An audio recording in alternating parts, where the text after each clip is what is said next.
पुष्पा झुकेगा नहीं। एक प्रेरणादायक कहानी। गांव की मिट्टी से जुड़े हुए लोगों में एक अलग ही दृढ़ता और आत्मसम्मान होता है।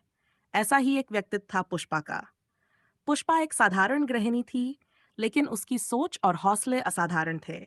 उसकी जिंदगी की कहानी हर उस इंसान के लिए प्रेरणा है जो कठिनाइयों से लड़ते हुए कभी हार नहीं मानता। पृष्ठभूमि। पुष्पा एक छोटे से गांव में रहती थी। उसकी शादी रमेश से हुई थी, जो गांव के स्कूल में शिक्षक था। उनकी जिंदगी साधारण थी लेकिन खुशहाल। उनके परिवार में एक 6 साल का बेटा राहुल और 23 साल की बेटी परी थी। पुष्पा घर संभालती और साथ ही अपने बच्चों को अच्छे संस्कार देने में जुटी रहती। चुनौतियों की शुरुआत। सब कुछ सही चल रहा था, लेकिन एक दिन अचानक रमेश को एक गंभीर बीमारी हो गई। डॉक्टर ने बताया कि उसे दिल की बीमारी है और इलाज के लिए बड़े शहर जाना होगा।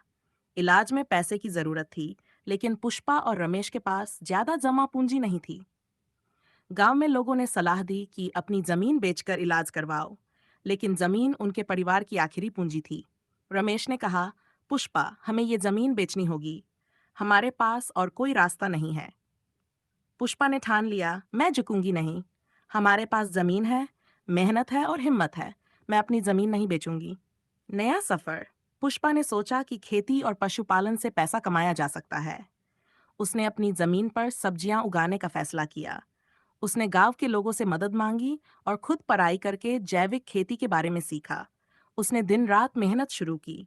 सुबह बच्चों को स्कूल भेजने के बाद वह खेतों में जाती और शाम को घर लौटकर खाना बनाती। गांव के लोग उसकी लगन देखकर हैरान थे। गांव की राजनीति। गांव के सरपंच, जो हमेशा गरीबों का फायदा उठाने की कोशिश में रहते थे, ने पुष्पा की मेहनत देखकर उसे डराने की कोशिश की। उन्होंने कहा, औरत होकर तुम खेती किसानी करोगी? ये मर्दों का काम है। पुष्पा ने जवाब दिया, मर्द और औरत के काम में फर्क करने वाले लोग खुद कमजोर होते हैं। मेहनत का कोई जेडर नहीं होता। सरपंच ने उसे परेशान करने की कोशिश की, लेकिन पुष्पा ने हार नहीं मानी। उसने पंचायत में शिकायत दर्ज कराई और अपनी आवाज उठाई। पहली जीत। कुछ ही महीनों में पुष्पा की फसल तैयार हो गई। उसने गांव के बाजार में अपनी सब्जियां बेचीं और जो पैसे आए, उनसे रमेश का इलाज शुरू करवाया। उसकी मेहनत देखकर गांव की अन्य महिलाएं भी प्रेरित हुई। पुष्पा ने महिलाओं को संगठित किया और उन्हें अपने पैरों पर खड़ा होने का हौसला दिया। उन्होंने एक महिला मंडल बनाया जो जैविक खेती, सिलाई और कढ़ाई जैसे कामों में लगा। राहुल और परी का प्रभाव। पुष्पा के बच्चों ने अपनी मां से सीखा कि कभी हार नहीं माननी चाहिए।